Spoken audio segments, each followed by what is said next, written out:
Okay, hope everybody had a good Christmas. Happy New Year to everyone.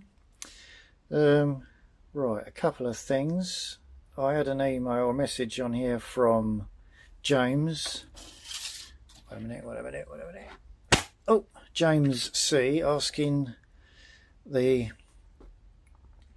height of the piston crown to the centre of the gudgeon pin. So James, if you're watching this one, it's 42 millimeters. Hope that helps. Not that these are standard 77.95s. These were the ones that were all over the place on that video number 9, I think. But that's how tall the crown is from the centre of the gudgeon pin. I've also got my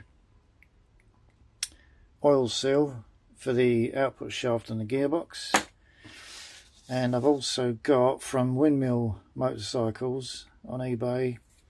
I was saying earlier about this thing, plastic disc with ball bearings in it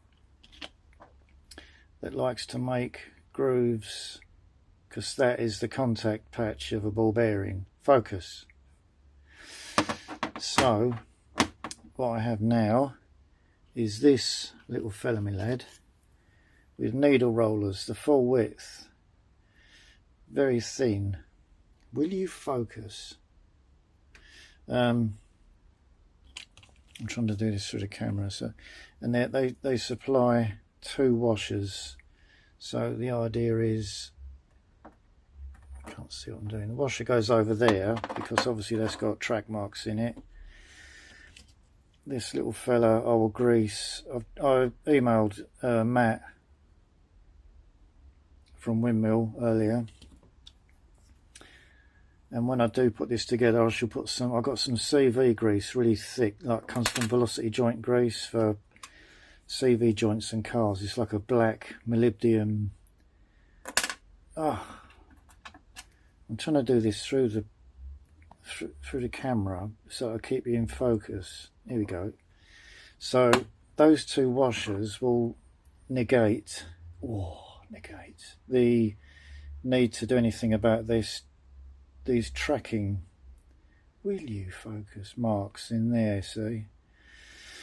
So that's obviously where the clutch push rod pushes on the back of the gearbox, and that's going to spin all lovely jubbly. Excuse me. This is 5.5. These balls are 5.5 mil diameter, and this whole thing is 4 mil. But I suppose once you take into account the fact that they've worn in about 0.5 mil on each of these, you're looking at more or less, you know, the same sort of thickness. It won't make any difference because you can adjust it up with a clutch lever. So I've got that and I've got that. I'm just waiting for one other part, which I shall make a video on it by itself, because that's interesting. Well, if you like these videos, it's interesting. What else? I've also got a GN 400, which I shall make. Excuse me, dear God. I shall make a separate playlist on, so I'm not going to talk too much about it now, but I shall make another video in a minute and start the GN 400 escapade. So I shall see you then. Thanks very much for watching. Goodbye.